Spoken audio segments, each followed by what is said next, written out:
Welcome back, everyone. Today we are joined with retired Lieutenant General Ben Hodges. He served in the United States Army for 38 years, former commander of U.S. Army Europe.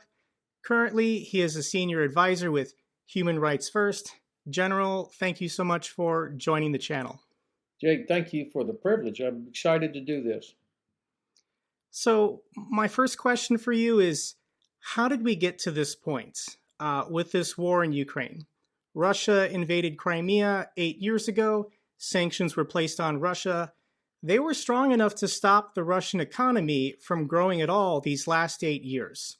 And Western leaders warned Russia that there would be additional consequences.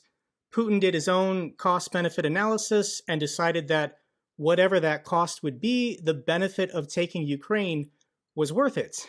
So my question is, how did Western deterrence fail to stop Putin from invading Ukraine in February? Well, you framed the question exactly right. This is what failed deterrence looks like. I think it was also important that you highlight the fact that Russia invaded Ukraine 8 years ago. It didn't start in February. It started back in 2014. And you could argue that we really are in the year 30 or 31 of a 30-year war that started after the end of the breakup of the Soviet Union. But for sure, after we failed to act following Russia's invasion of Georgia, we failed to act in a significant way after they invaded Crimea. We failed to act after they jumped over a red line about the Assad regime using chemical weapons. You could almost understand how they would feel pretty confident that we would continue not to react very strongly. I think the Russians made four key strategic miscalculations.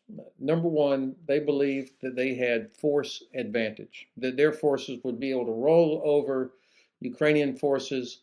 So kind of a mix of overconfidence in their own capabilities and a total lack of respect for Ukrainian capabilities. So that was the first big strategic miscalculation. The second strategic miscalculation goes to everything that you said in your introduction.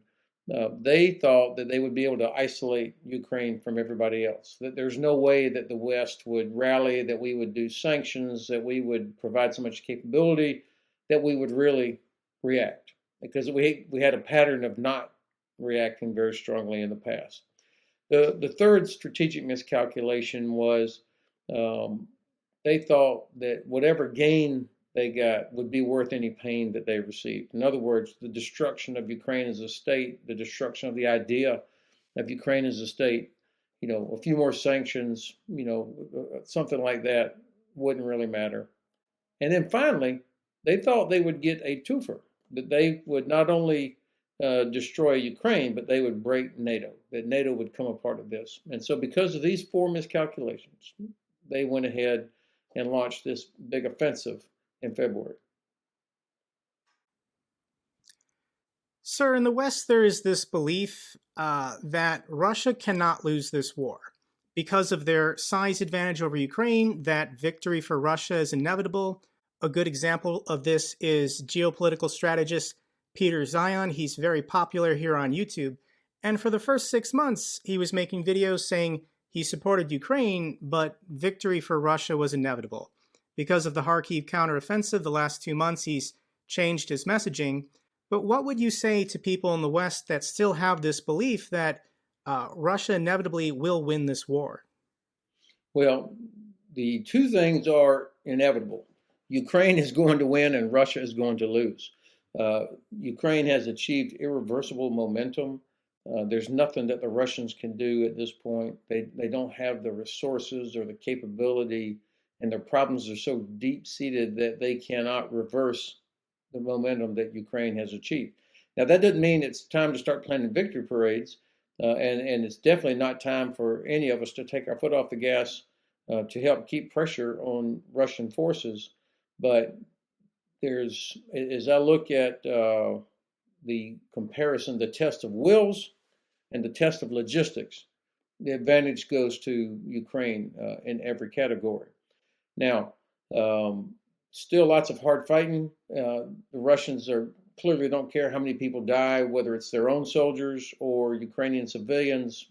they're trading bodies for time, trying to stretch this out until the point when they think that we, the West, will lose our will to continue supporting Ukraine. But as when we think about the history of warfare, it was always about the test of will and the test of logistics. And I don't see any bright spots on the horizon for Russia. Sir, what is the equipment or support that you think that Ukraine needs the most right now? Well, listening to what comes out of Kyiv and then watching what we're all seeing, clearly improved air and missile defense has got to be at the top of the list. Since the Russians have shifted to a deliberate targeting of civilian infrastructure, especially the power grid, as well as other civilian targets, we've got to help Ukraine with their ability to protect their people, as well as that infrastructure, from Iranian provided drones, cruise missiles, all the different things that the Russians are using right now. So that's got to be number one. And it also means, by the way, attacking comprehensively, not just protecting the target, if you will, the apartments, the power grid, but trying to interdict the flow of these weapons wherever they're coming from, and then also going to the source. I think I would imagine that the administration, as well as Ukrainians and others, are looking for ways to do that. The second capability that they need, of which they need a lot more, are long-range precision fires, things like HIMARS and other type systems that can deliver precision, high explosive at great distance. I really wish the administration would change their policy on ATACMS. I understand why they don't want to encourage or enable Ukraine to attack deep into Russia, even though the Russians are launching strikes from inside Russia and murdering innocent Ukrainian people. At least give the Ukrainians the ability to start hitting targets inside Crimea now. The bases around Sevastopol, the airfields from which they're launching attacks, if they were able to start hitting them now, it would really accelerate their ability to liberate Crimea, which I think is going to happen in the summer anyway, but we could accelerate that if they started hitting them now. At this point, Russia still has range advantage. Imagine two boxers. One boxer, has about a foot longer arm than the other one, and they're able to punch. And Ukrainians have to get inside that before they can start hitting back at the source. The third sort of capability, and I think people will have their own opinions on what else should be provided. I'm not against fixed wing aircraft, tanks, all these kind of things. Certainly in the wintertime, tracked vehicles are going to fare a little bit better than wheeled vehicles, I think, in this part of, in the southern part of Ukraine, where the soil, when it gets wet, has a really nasty sort of consistency. Tracks will do better there. But I think something else that we should be leaning into, and this is very tedious, it's not very sexy, but it's extremely important, it's logistics. The maintenance for all these different systems that we have provided to the Ukrainians, many of them have to be taken back to Lithuania or Germany or Poland to be repaired. So if we're not going to change our policy and put our own guys on the ground inside Ukraine to help repair equipment, then maybe there's a commercial solution, a civilian logistics company, for example, that could come in and fill that gap of what the Army we call second and third level maintenance. I think you and the Air Force would have had a similar something beyond the crew, that higher echelon maintenance. That's missing in Ukraine. And I think to keep them in the fight, we ought to be thinking about that as well. Sir, we keep hearing this narrative in the media that NATO cannot give ATACMS or F-16s or Abrams tanks to Ukraine because that would lead to an escalation from Russia.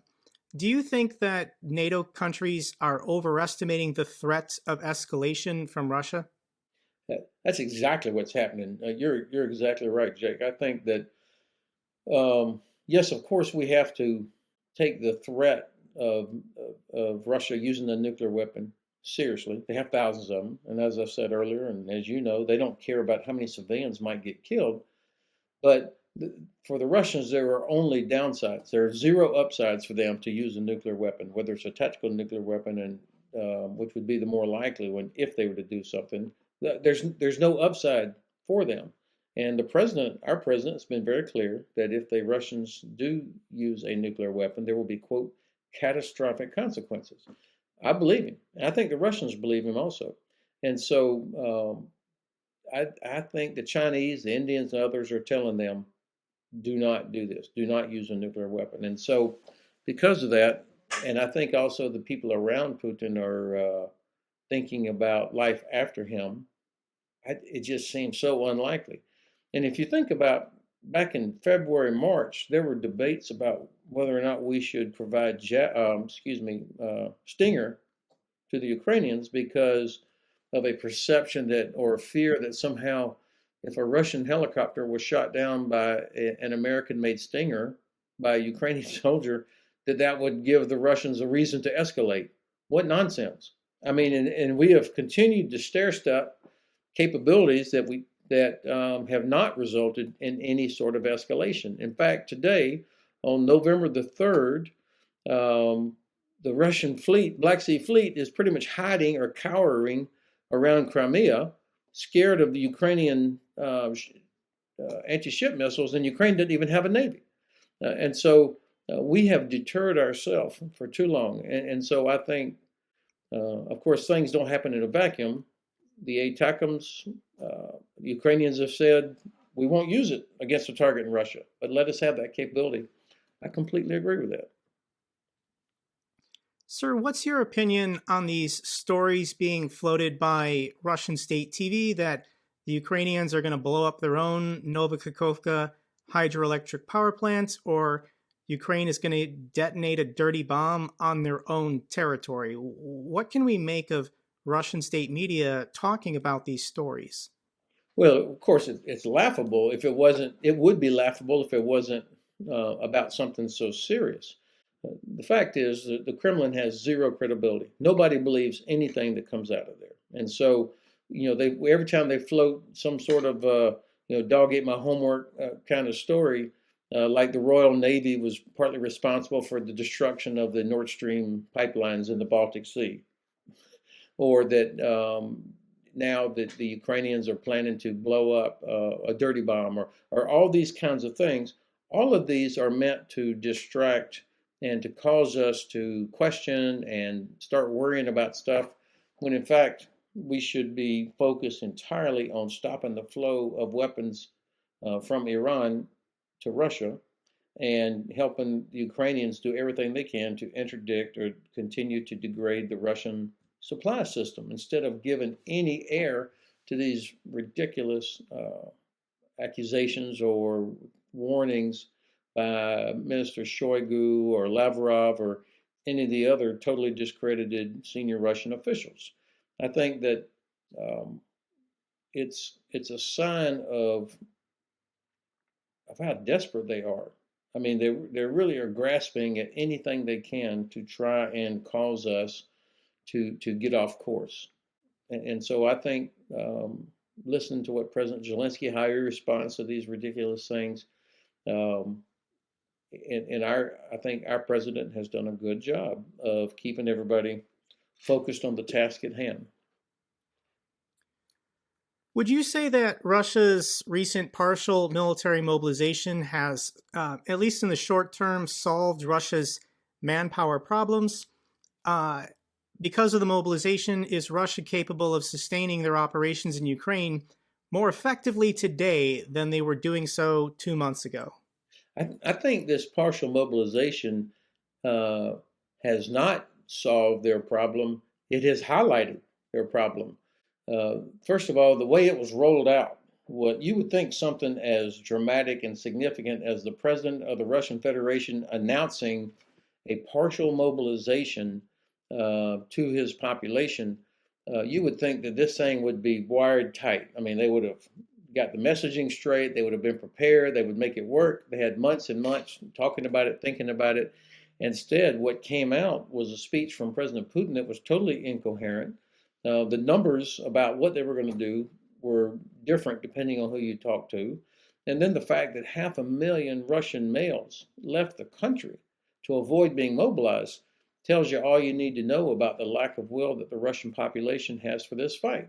And then since 21st of September, we've all seen dozens of videos and read reports of extremely unhappy Russian males that were in fact mobilized, in some cases had to be chased down by the police and then put on a bus, and they show up somewhere. They have no food, they don't have equipment, they don't have a decent place to live. All the most basic things that you would need to take a civilian and turn them into a soldier, or even somebody who had been a soldier years ago, and to help get them reblued and back in ready to fight again. Zero, none of it. It's you know, with your own service experience. I mean, this is criminal to send soldiers into combat that are unprepared. So I was looking at one today, a recording of a bunch of them that were being, I would say, cajoled by a recruiting officer, and they were complaining and saying, "Hey, we were promised, you know, several thousand ruble if we did this, and there's nothing there." And I mean, you're seeing more and more reports of not undisciplined, but people pushing back against their officers. I mean, I think that whole mobilization, partial mobilization, is going to collapse of its own weight, and certainly the soldiers that do finally make it down into the Kherson region or somewhere in southern Crimea, where they're being sent, and this is deliberate by the Kremlin. They're trading bodies for time. These guys are going to die, or they're going to freeze, or they're going to be captured. As you would know, to survive in the cold, it's not just about having a really nice Gore-Tex jacket or down, you know, fleece and all those kind of things. It's about discipline. It's about knowing how to take care of yourself in nasty field conditions.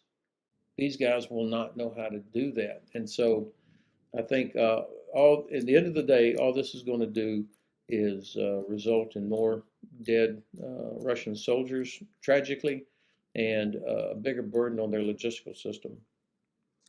To your point, General, while I was serving in the United States Air Force, there was a huge emphasis from my leadership on unit morale and training and military culture in order to accomplish the mission. And yes, I keep seeing these videos, like you're seeing these videos of um, basically people openly mutinying for legitimate grievances. And what can we make of this? What can we make of the Russian senior leadership's attitude that military culture, training, unit morale doesn't matter when fighting a war? So what you've highlighted is what we have known for centuries, and what every military has worked very hard to instill is a esprit de corps, a sense of pride in the unit, and where soldiers know that the what they're doing, they're fighting for their friends, their comrades on their left and right, and they're willing to take huge risks and endure terrible sacrifice and privation to accomplish the mission. And that usually is not an appeal to patriotism. It's more about belief in your unit, having confidence in your leader, trusting the soldiers around you. I think, you know, I've seen soldiers do unbelievable things, not because of the flag, but because they were really proud to be in Charlie Company or the 42nd Wing or whatever it was. That was what they really believed in. And what I see are, not only is there no effort to instill this sort of pride in what they're doing, I don't see anybody doing things so far that would build that sort of trust. And that trust comes from shared hardship, that comes from training. You know, a soldier gains confidence if he's fit and if he knows how to use his weapon, and then he understands that the system will provide him everything he needs as best it can.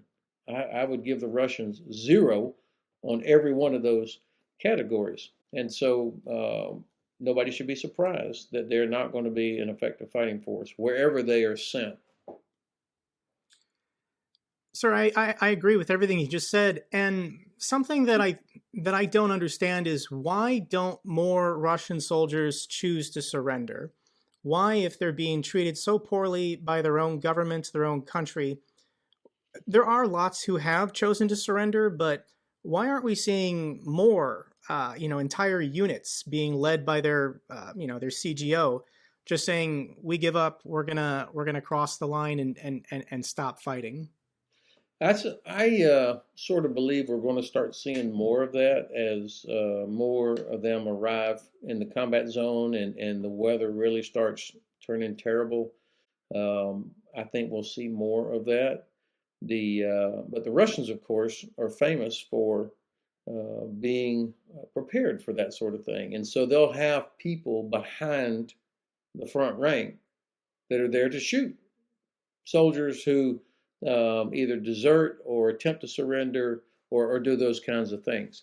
I was reading a report today. Now, this is all open source stuff, so I'm not reading, I don't have access to classified information, but some of the Chechen units are being deployed as that sort of backer, if you will, to keep the cannon fodder from automatically surrendering or running or that sort of thing.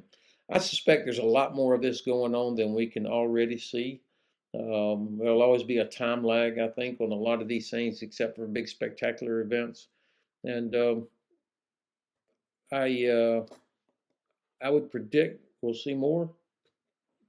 I certainly hope so. I would rather see these guys surrender and have a chance to go back. And of course, the Ukrainians are communicating to them, say, look, you have a chance to live, and we'll send you home as soon as this is over. So Yeah. I think that'll probably start taking more effect soon. Sir, in the media, I've heard a lot of people mention that the Russian military lacks a senior NCO corps. But for listeners not familiar with what that means, can you explain what is a senior NCO corps and what is the significance that the Russian military lacks one? So the NCOs, the non-commissioned officers, sergeants, the civilian equivalent would be like sort of a shop foreman if you're in a factory.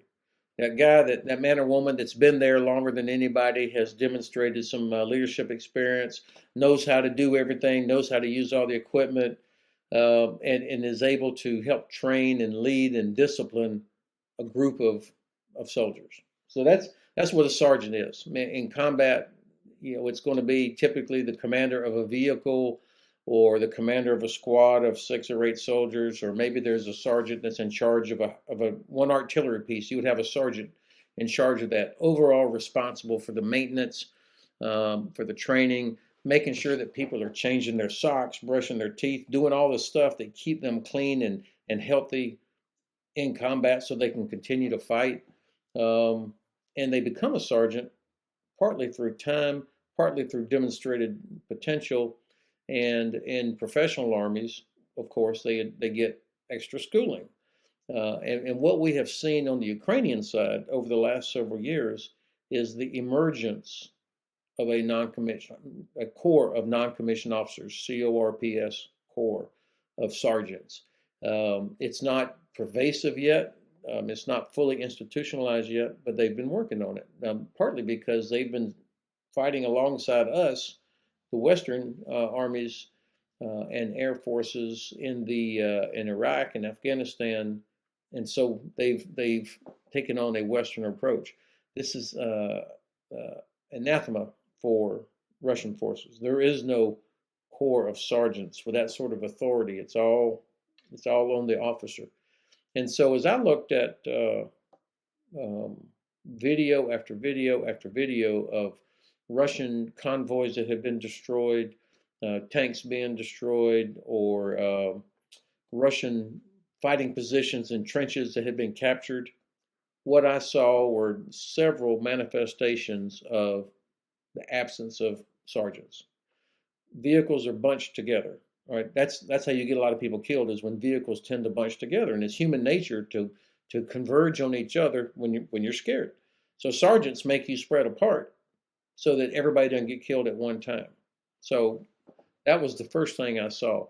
And then when I started seeing tanks bunched up moving through a village and getting hammered by javelin and in-laws, no infantry out on the ground protecting them as they move through this congested area. That's no sergeants. Sergeants would never let them do that. Sergeants that know what they're doing. And then the fighting positions, the bunkers, the trenches, it looked like morning after a rock concert. I mean, there was trash and personal kit lying everywhere. These are soldiers that are not focused. They're not disciplined. They're not taking care of themselves to remain healthy. So if you see trash and personal gear laying everywhere, you can be sure that they're not doing the proper things for field hygiene that they should be doing when they go to relieve themselves. This brings disease, and that makes units unable to fight. Sir, earlier you mentioned the threat of these Iranian drones, which brings me to my next question. As Russia appears to be trying to flood the war zone with low cost Iranian drones to destroy Ukraine's electrical grid, what should NATO countries be doing to limit this and stop the flow of these cheap Iranian kamikaze drones into the war zone in Ukraine? So first, it's important to understand, I think, and European countries can see this now.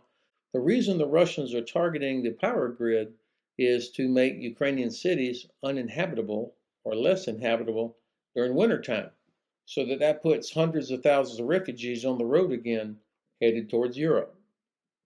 So, in other words, what General Breedlove, he was the first person to use the phrase weaponization of refugees. So the deliberate action that causes hundreds of thousands of people to pack up and move. And so that would put more pressure on Europe if you had hundreds of thousands of Ukrainians showing up here over the next couple of months. And of course, that's all intended to cause European governments to press Ukraine. You've got to stop this. Negotiate.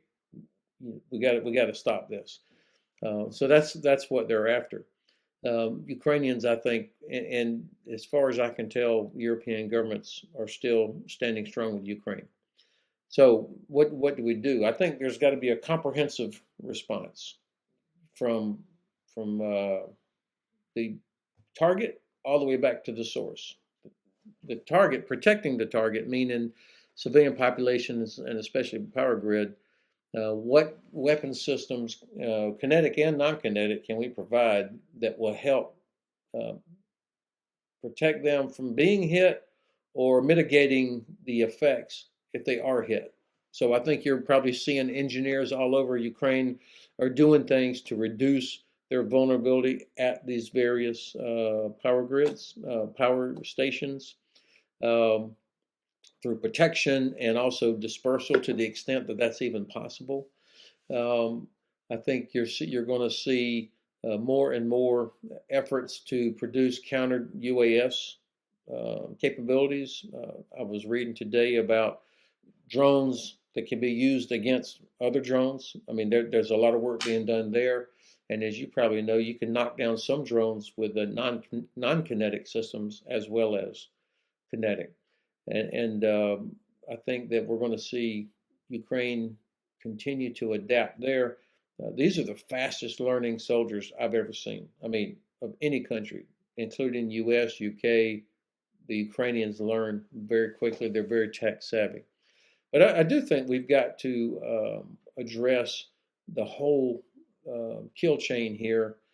That's probably not the right phrase, but the whole ecosystem that brings these drones from Iran into somebody's neighborhood.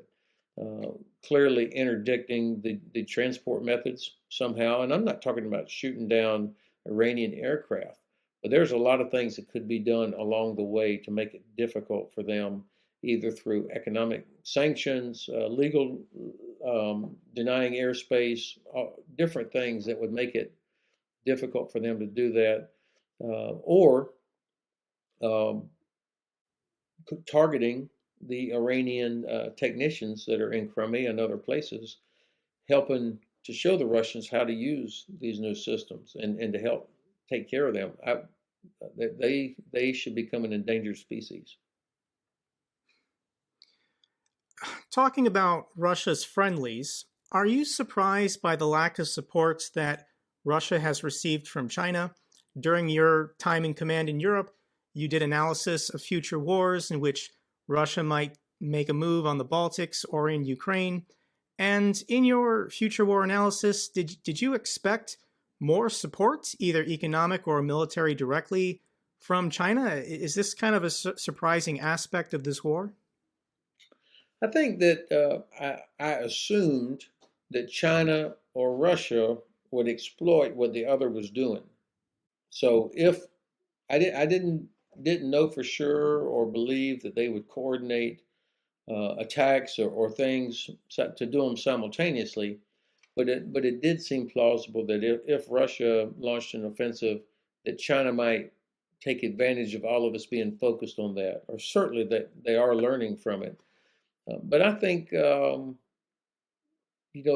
famous hockey game at the Winter Olympics when Putin went to Beijing to watch and he was sitting up there, he and Xi watching the hockey game for a little while. I can only imagine that what they were talking about. But I have to believe that President Xi is not real happy with Russia because what Russia has done is to wake us all up, to cause us to start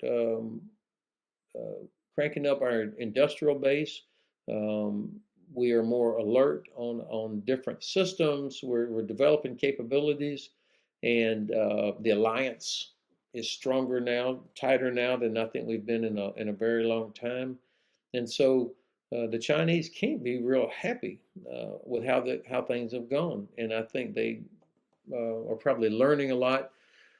They don't want to see Russia get crushed, um, but I think that China can continue to get cheap gas from Russia and other resources, but I think they're looking at that big giant part of Siberia that the Chinese believe was always theirs anyway, and Russia has a China problem, um, and I think that the Chinese will probably take advantage of this if they see opportunity, but they have no intention of, in my view, of providing any sort of direct support because they also don't want to get sanctioned.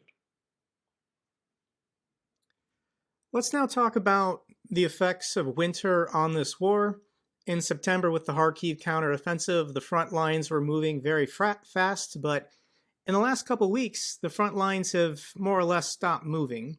Do you think this is because of the weather or because of Russia's mobilization? What impact do you see over the next couple months as far as winter?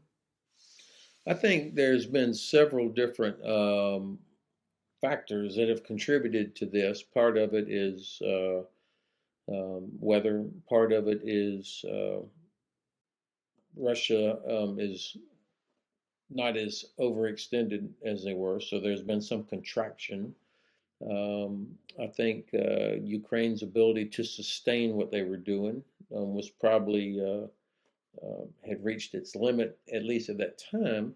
But my sense is that they are preparing for the next sort of developments. And the Ukrainians have impressed me with their agility, if you will, with a much more decentralized command and control system. You've got commanders at lower levels making decisions based on opportunity that they see. I think that we're going to see them resume more offensive action when the conditions are right, and that would be trafficability, logistics, and when they've spotted vulnerabilities that are ready to be exploited. But there's no real need for them. I think. Let me say it differently. I've been impressed with the methodical way that they have gone after Kherson, for example.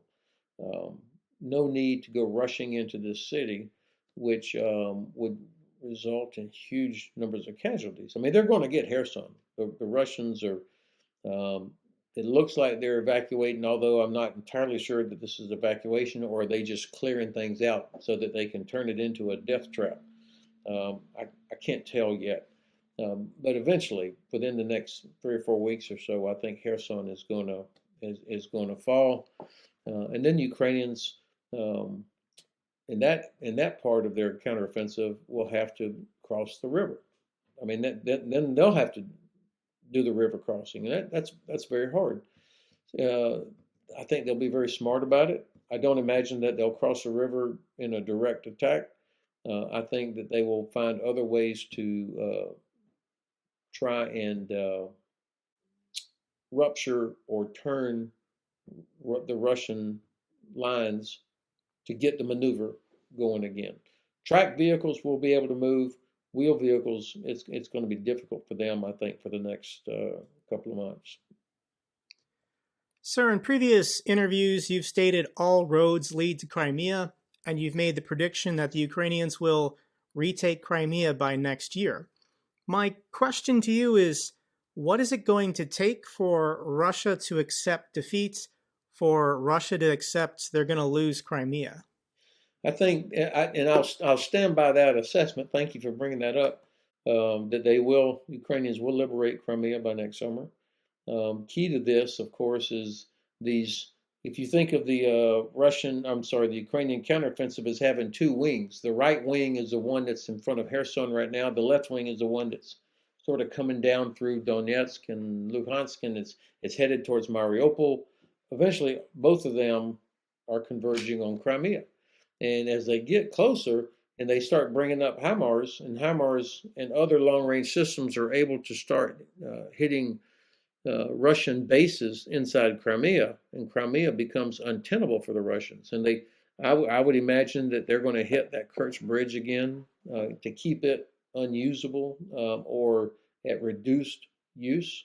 The only other supply route that the Russians will have is the famous land bridge that kind of runs through Mariupol. But if the Ukrainians are able to get close enough to that where they can hit, even if they don't occupy it, they can hit Russian convoys trying to move through there.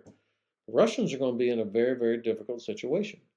And so it'll be a combination of long-range precision fires, uh, stopping the flow of supplies, and I think Ukraine's ability to use other weapons is only going to increase. And at some point, the Russians will have to decide they can't just leave their ships in and around Crimea because they'll start losing more and more of them. And so this is why I'm generally optimistic about Ukraine's opportunity to liberate Crimea. Sir, for those not familiar with your organization, Human Rights First, can you talk about what is your mission and what you're hoping to accomplish with that organization? Thanks, Jake. Um, I was I decided to join Human Rights First this summer after 4.5 good years with the CEPA, the Center for European Policy Analysis, which I really enjoyed. But frankly, I was getting worried about what was happening at home as well as abroad, attacks on democracy. I was worried about that, and so I thought, even though I live in Frankfurt, Germany, at my ripe old age of 64, it was time to kind of broaden my personal efforts at things not just purely defense and security. And so I wanted to get involved in that. And one of the things about Human Rights First that appealed to me was countering extremism. That appeals to me, and because my whole army life I was always interested in unleashing the talent of young people, and so whatever their personal orientation, gender, religion, whatever it was. I mean, I really believed everything in our oath and what we said we were for. And so extremism has no place in the ranks or in our society. So that was what appealed to me. And of course, I see that extremism in countries across Europe, and certainly Russia has tapped into this as a way to cause us to lose trust in each other, to lose trust in our institutions. And so Human Rights First, to me, was a logical way to counter those threats. But also, Another one of human rights first efforts is about accountability. And I like being a part of an organization that's going to help hold Russians accountable for war crimes. And so there's those are two of the main reasons that I really was attracted to human rights first. It's funny how people react though, because they know I was, in the army for so long, and they say, "Where do you work?" And I'll say, "Oh, I'm a senior advisor to human rights first." And they're like, "What?" They can't imagine that a former soldier would work for human rights first, but like you in your service, we were all about protecting human rights. There are different ways to do it. Very well said. Sir, for my viewers that watch these update videos daily and they follow the news and they're deeply invested in the outcome of this war in Ukraine, do you have any final thoughts or advice to them? I think, first of all, an electorate that's interested and involved and people trying to inform themselves is an essential part of any democracy to be successful. So, Jake, what you're doing is really helpful. You're providing people a convenient way to listen and think about what's going on. I think the part that's been missing from a lot of the discussion is why Ukraine matters. I mean, I'm looking at, you've got a Ukrainian flag on the wall behind you. I've got a Ukrainian ribbon here that I've had since 2014, given to me by an old lady in Lviv, whom I met, and she was so happy to see U.S. Army there in Ukraine. But aside from the emotional appeal, I mean, that's not enough to generate or for us to spend $40 billion or, provide equipment. And so for Americans to understand why Ukraine matters, it's just about stopping aggression against a European country that if it's not stopped, if it goes unchecked, will end up going against a NATO country, and then we're going to be in a serious conflict because of our NATO obligations. So it's limiting the potential there is one thing. Secondly, American prosperity is tied directly to European prosperity. It's our biggest trading partner. So even if we're frustrated that Europeans don't pay enough for their own defense, the fact is, if Europe's on fire, they're not prosperous, that hurts us. I mean, inflation in the United States, we're way behind a lot of other countries who have much higher inflation, but this is in large part because of Russian aggression. So we have an economic interest in stopping this. And then finally, the Chinese are watching. And if the Chinese see that the United States, with all of our allies and all of our economic and diplomatic and military power, cannot stick together with Ukraine and stop Russia, then I think the Chinese will not be terribly impressed with anything that we say about South China Sea or Taiwan. I 100% agree, General.